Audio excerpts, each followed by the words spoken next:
Hey guys, Keirabug here. Today I really wanted to show you how to make a super easy, delicious paleo shepherd's pie. These are all the ingredients you're going to need. So far that's grass-fed lamb, honey, coconut flour, Kerrygold unsalted grass-fed butter, garlic, 2 pasture-raised eggs, an onion, and some sweet potato. Then you're going to need these spices. As you can see, it's just salt, pepper, cinnamon, coriander, cumin, turmeric. These are all spices and foods you can find at pretty much any grocery store. I prefer organic and grass-fed. As you can see, I filled up a ginormous pot of water and I actually overfilled it, so don't fill it up that much. But it's just to put the potatoes in. So you're going to need a really sharp knife, peel the potatoes, and then this is how I like to cut them. I just cut them into quarters so that they can boil easier. Otherwise, they're going to be really difficult to boil, and you're going to need to boil them for like way too long. So you just cut it in half like that and then cut it into quarters. So you should have 4 pieces, and then sometimes I like to cut them even smaller than that.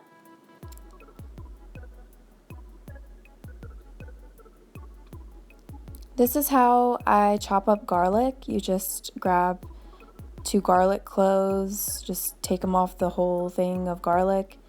Grab your knife, put it on top, and then smash it.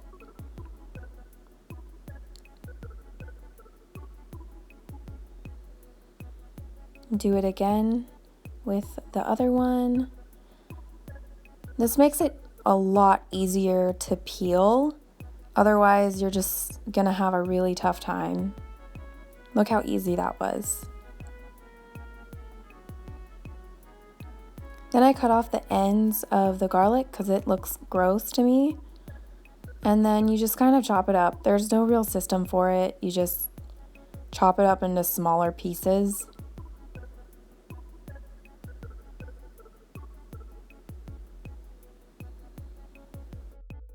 And there you have it.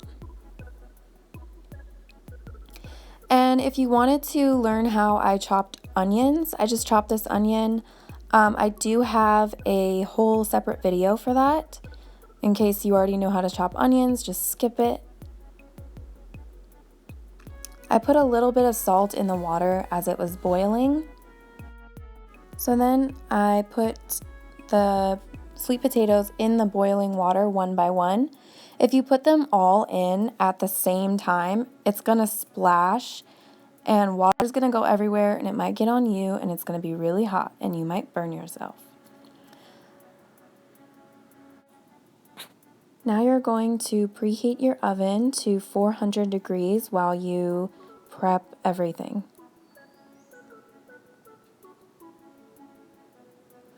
Get a deep dish pan for your oven, something that's oven safe. I have this glass one. It just has to be like around this size. It can be square, whatever. Then you just take some butter, or you can also use coconut oil, and you put it on a napkin like this and just kind of rub it all around. It will just smear everywhere, and this is coating the pan so that it doesn't get super sticky when it's in the oven baking. Next, get a large frying pan and put the heat on medium heat.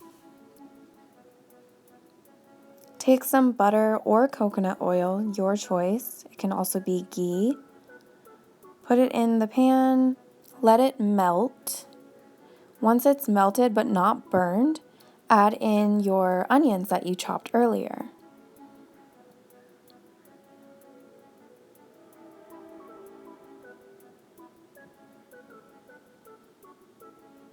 Now, in order to not burn these, that's why it's on medium, and you just kind of coat them in the butter and let them tenderize.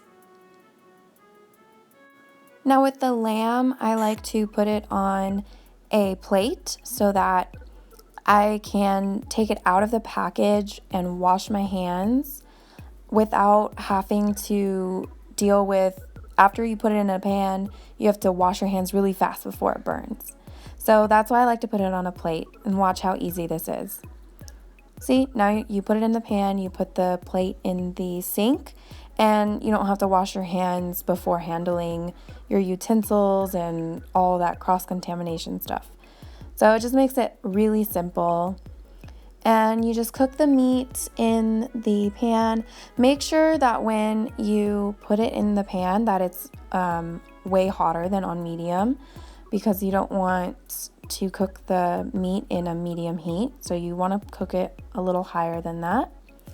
Once it's like almost all the pink has gone away in the meat, you start adding your spices.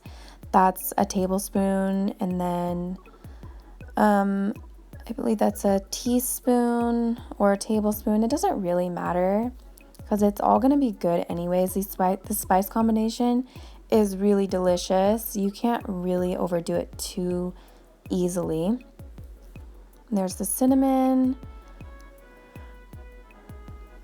A smaller, you'll definitely want a smaller amount of turmeric than the cumin, coriander, and cinnamon. So you just add it all in and then mix it around to incorporate the flavors of the spices. I tend to add a little more salt than, I guess, the average person. So I added quite a bit, and then you add your pepper, of course, however much you like. Then just add a little bit of honey to the mixture, and it's gonna blend really nicely and add a little bit of sweetness to it. Now that's all ready. By the time that's ready, you're gonna wanna take your potatoes out and make sure to stick them with a fork to see if they're tender enough to mash. Once they are, put them in the bowl, add a tablespoon of coconut flour to thicken the potatoes, and then you add in your egg. I added in 2 eggs here. You can also add in 1 or 2 egg yolks. It doesn't really make that big of a difference. I just added 2 eggs. It's not really a big deal. So then you mash it all up, add in some salt and pepper to taste.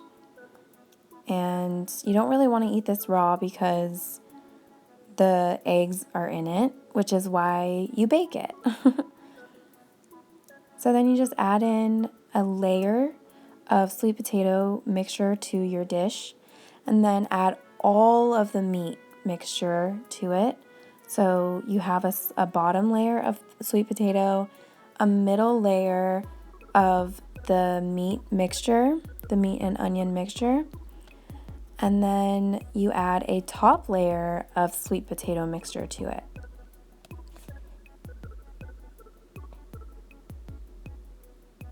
Don't be afraid to taste the meat mixture. It's really delicious.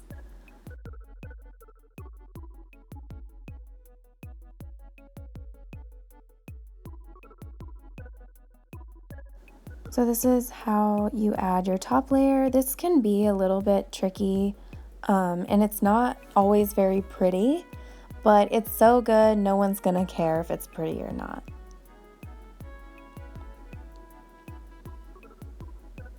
Add it in the oven once it's reached 400 degrees, and then time it for 20 minutes. I know this looks super complicated because of all the steps, but it's actually really very simple. So that's it. Let me know how you guys enjoyed it in the comment section below. Until next time, bye!